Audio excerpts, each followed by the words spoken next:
Coming up on this Denver 7 Plus special presentation, from the high country to the eastern plains, we discover Colorado.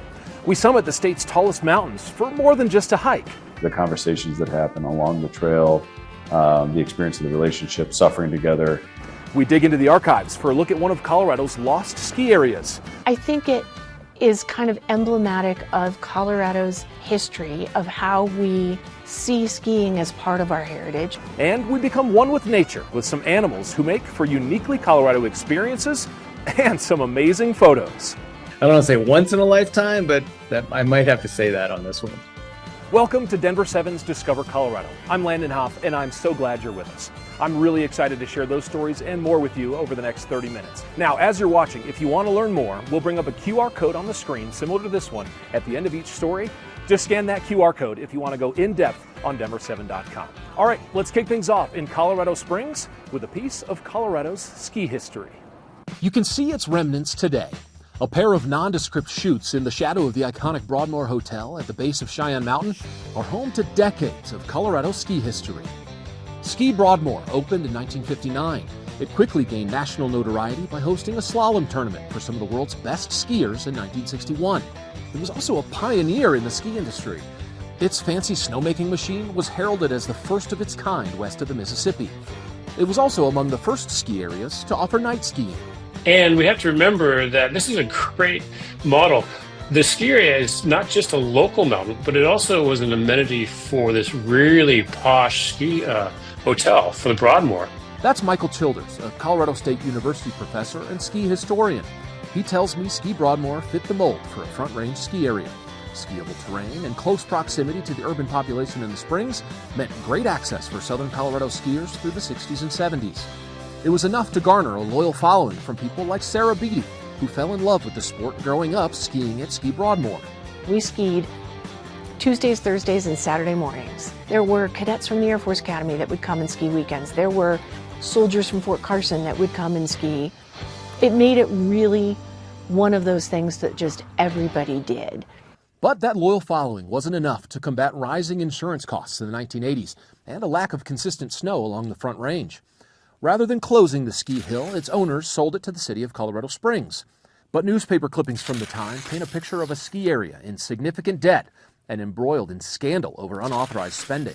And then in 1988, the city entered into an agreement with Vail Associates, who had hoped that they could use it as a feeder area, that they could have people who could learn how to ski, enjoy the ski there, and then eventually move up to Vail and ski the larger mountains up there.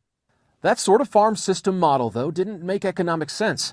As it was reported, Vail Associates just could not justify spending big money on land it didn't own. It was a really good idea at the time, and it kind of fed into some of the historical trends of skiing starting in the Front Range, but it just simply didn't work out in terms of economic realities at that moment. So Ski Broadmoor closed for good in 1991, but its 32-year run marks an important chapter in the history of Colorado snow sports. Skiing had become an increasingly important cornerstone of the state's culture and economy and who we were, and it really reflected that. It was part of this kind of blossoming of skiing and winter recreation throughout the state. I think it is kind of emblematic of Colorado's history of how we see skiing as part of our heritage, as part of our history, as part of what we do here. So I think that's a really interesting part of just Colorado skiing history. Now, fast forward to today, and the walk-up ticket prices is near $300 at some of Colorado's mega resorts. But it doesn't have to be that way. Sarah Beatty with Colorado Ski Country USA, who you just heard from, shared some tips with me for how to ski affordably and ski as a family this winter. She says the key is to start planning now. Some deals are available early in the ski season that won't last long, and some of Colorado's smaller ski areas even offer free skiing. Find out where by scanning this QR code right now to go to Denver7.com. We stay in Colorado's mountains for our next story for an accomplishment that's more than a decade in the making. Denver 7's Richard Butler shows us the unique way two priests say they're getting closer to God. For Catholic priests, celebrating Mass is part of their daily lives. Peace of the Lord be with you always. And Mass can be done anywhere if you ask Father Sean. I've always loved the outdoors. Father Sean of Archdiocese of Denver has officially summited every 14er in Colorado. You're away from technology, you're away from, kind of the comforts of life. It's a different kind of experience of communion. And perhaps even more impressive is that Father John has instructed Mass on every 14er in Colorado, all 58 of them. Be our protection against the wickedness. In the Catholic faith, we talk about the Eucharist as the source and summit, so the summit of our faith. And so it always was kind of like, well, that'd be kind of cool to take the summit of faith and literally do it at the summit of our high peaks in Colorado. As young men, Father Sean and Father John love the outdoors. They found doing Mass on mountaintops, far from the city lights, provides a stairway to heaven of sorts. As a priest, you're like kind of a spiritual father or a shepherd. When we climb those peaks, we feel closer to God, closer to the Creator through experiencing the beauty of His creation. In October, they completed their final 14er and celebrated Mass on top of Mount of the Holy Cross in Eagle County. Did it. Great job. There's nothing like having a 360-degree view of everything around you. And when you're on top of that 14er, it's absolutely incredible. You feel like you're standing on top of the world. And then to be able to bring Christ into that is one of the greatest joys we experience. Although hiking season has come to a close, Father Sean and Father John say they plan to continue climbing and finding unique ways to spread the gospel. The conversations that happen along the trail, the experience of the relationship, suffering together, and then seeing people accomplish it. That's why I love being up there. We just love the outdoors. We love mountaineering. We love climbing, and we're going to keep doing it. At Archdiocese of Denver, Richard Butler, Denver7. From the gospel to the gold rush, and one of the most popular ways to discover Colorado's mining history that's set for a big upgrade. Denver7's Katie LaSalle takes us to the Argo Mill in Idaho Springs. Work is underway for a gondola soon to be in Idaho Springs. This has been a project that's been in the works for years now, the mighty Argo cable car. But soon, about a year from now, visitors will be able to travel through Rosa Gulch about a mile, up 1,300 feet, and we have some renderings to show you. The scenic gondola ride will take about 10 minutes and will have room for 8 to 10 people. Then on top, hikers and cyclists will be able to access 12 miles of trails. It will feature pedestrian plazas, viewing decks, food and beverage options, and a gorgeous amphitheater. There will also be a picnic area and other lovely things for everyone to enjoy. We've also got the promenade, and which is wheelchair accessible. And then you come to a 300-seat open-air amphitheater that will be perfect for weddings, corporate events, Bronco evenings on the big screen. And right there is what we call the outpost, where our elevated mountain-style food and beverage options will be happening. There's so much history here in Idaho Springs. You drive in Idaho Springs, where the gold rush began. The Argo Mill, it's a tunnel and a mill. It processed gold in the late 1800s and early 1900s, a National Historic Site. This established in 1893. There was even a train that ran from the mill to the Denver Mint. Now, this project is really focused on bringing the community together, encouraging outdoor recreation and preserving history. So we hear that the owners say this project will be completed in about a year from now. They're expected to open next fall. Reporting in Idaho Springs, I'm Denver7's Katie LaSalle. Now, that cable car will be great, but there's of course more than one way to tour the Colorado Rockies. Up in Leadville, for example, forest rangers have recruited some fluffy but trail-tested assistants to show folks around. Denver7's Ethan Carlson brings us that story. Wilderness rangers have an awful lot of gear to haul up and down the trails. We pack everything in here from our backpacks, tools, equipment and fasteners. Wilderness manager Kate DeMorist and her team are getting ready to do some trail work at Native Lake near Leadville. And they can't exactly drive a bunch of noisy equipment down the trail. It's such an important value on this public land that we manage, that people have the opportunity for solitude, that they don't have to listen to the hustle and bustle of modern life. The team of 3 takes care of nearly 200 miles of trails, and they'll take all the help they can get. The boys like to be together, they're pack animals, they like companionship. And even though they seem a little ornery with each other, they don't like to be out of sight with one another. I feel like Junior is he's like a teenage boy. He's like your average teenage boy. He likes to work, he likes to run, but he always wants to be with his friends. Junior and his pal Wyatt are raring to go. They've got a job to do. The llamas are a really helpful pack animal for that. Just helps us go farther and faster into the wilderness because they help us out. Like this guy here, Junior, He can probably carry about 70 pounds. Making it easier for the Rangers to hit the trails, to keep them safe and clean for people in Colorado. Junior even volunteered to carry my tripod for the story.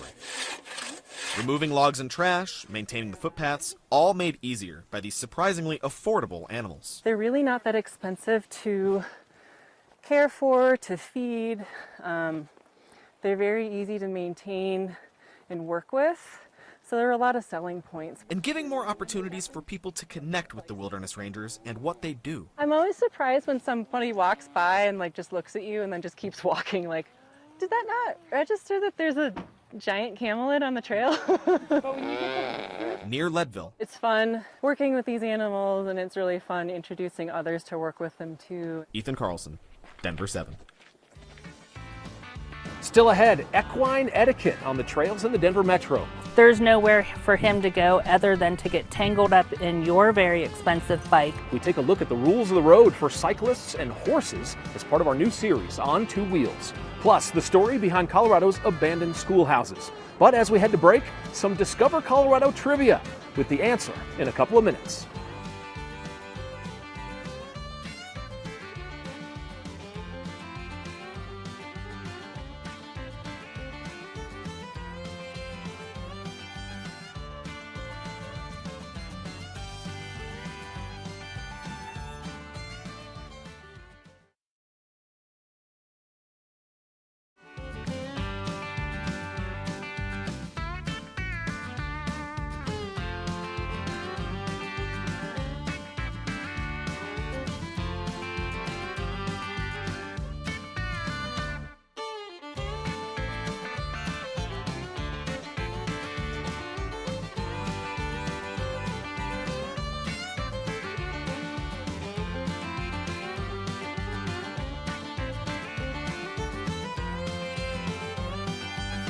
Welcome back to this Denver7 Plus special presentation of Discover Colorado. I'm Landon Haaf. Now, a series of photos in our Discover Colorado photography group on Facebook caught my attention recently. They show many of Colorado's rural schoolhouses. And I did some digging, and I learned there is quite the history to them. Peppered throughout Colorado, and particularly on the eastern plains, are hundreds of abandoned schoolhouses. Some almost lost. Some of them literally were abandoned in the span of a decade or so. And some seemingly frozen in time. We've got a great concentration of well-preserved ones, and it's largely in thanks to the preservation ethic here in Colorado. Preserved in part for their historical significance. Rural schoolhouses reflect the pattern of exploration and settlement for Colorado. Rural schoolhouses date back more than 150 years to when Colorado was just a territory, and they're woven into the fabric of our statehood. Having those community infrastructures in the development of the state of the territory counted toward them applying for statehood. It showed that they were setting up communities and families that would turn into towns. Many were left abandoned when a series of legislative actions reorganized school districts between 1949 and 1965, ultimately cutting the number of districts in Colorado by nearly 90%. But their preservation is about so much more than Colorado history. They're personal to people. They're meaningful. It's also about a special community connection. The cultural significance of schoolhouses is tremendous. Schoolhouses were never just schoolhouses. They were churches. They were community centers. They were town halls. They were multi-purpose buildings that were used at, if you lived in that community, that school your whole life. Holt Kane feels that connection as much as anyone. He's a Colorado Springs-based photographer who has shared so many incredible photos with us. I just love old schoolhouses. He's also a traumatic brain injury survivor after a bad car crash during his childhood. I stick to myself, so I had to find a hobby. I took up photography because I just love it. Now for Holt, that hobby has turned into a full-fledged passion. So much so that over Labor Day weekend, he drove 500 miles across Colorado, capturing photos of buildings like these all along the way. I spoke with Holt outside the Black Forest School, about 8 miles from Odyssey Elementary, where he works as a crossing guard. And everyone that lives in that community has some sort of connection to that building. So for Holt, his photography offers a blending of the past and the present. I work at a school, so it's interesting to think about the educational history we've come from. Now Holt tells me he hopes to turn his collection of photos into a book to share the largely unknown past of these buildings with others. As for what the future holds for the buildings themselves, My favorite ideas of the future, I think, are already starting to happen. That communities keep them and they celebrate them in some way. Whether it's for business or pleasure, many people discover Colorado on a bicycle. And we're highlighting the issues facing our cycling community as part of a new series called On Two Wheels. Now, a tense interaction recently on a portion of the Cherry Creek Trail near Parker had our Jeff Anastasio curious about the rules of the trail. This is Henry. This is Dexter, Dex for short. Just like a biker's connection to wheels, the partnership between horse and rider grows over time.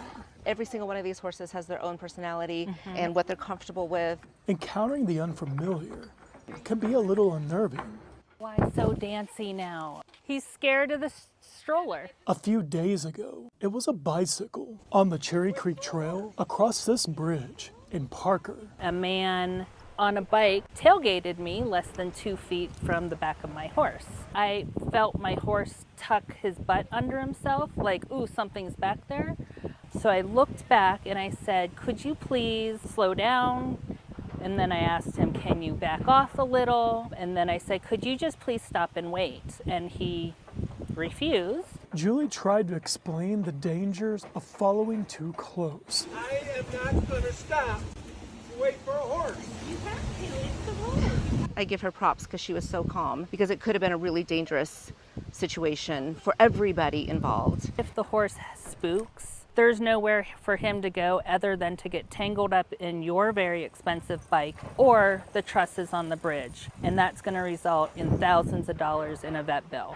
Horses are a little bit less agile. Benedict Wright, education manager with Bicycle Colorado, says the rules of the trail are pretty clear. The advice is to yield. Really, yielding means that the horse rider is who's kind of dictating that. Calmly announce yourself and kind of ask them for permission to come around or to pass. That might mean getting off and walking. It might mean getting to the side of the trail to let the horse go. Lessons I learned even while demonstrating the right-of-way for this story. Rolling up behind Julie and Henry on the bridge, I announced, "Hello, on your left." Could you stop, please? But another cyclist appeared in front. Oh, I don't want to run into you. So Julie and Henry decided to go in reverse. A little intimidated by the horse, I froze, trying again from the front and following another cyclist into the bridge. We listened for Julie's instruction and stayed put for just a few seconds. Thank you, I appreciate it. Yielding and admiring the view. Right thing always is to make eye contact with the rider, make sure they see you, and then look for their indication as to whether they want you to go by, or if they look at all like they're concerned, just hang back and let them go. You guys good? I'm good? All right, have a good day. We're just all out trying to enjoy the trails. We live in a beautiful state. If everyone would follow the safety protocols, we're all going to stay safe. Take care. Absolutely. Bye-bye. Reporting in Parker, I'm Jeff Anastasio, Denver7. Still ahead, it's one of the most popular stories of the year on Denver7.com. Some adorable visitors to a local golf course made for some incredible images. We'll talk to the man who took them next. But first, another Discover Colorado trivia question. The answer, right around the corner.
For our final story, we head to the golf course where some unexpected visitors made for some unbelievable photos and one of the most clicked stories on Denver7.com in 2024.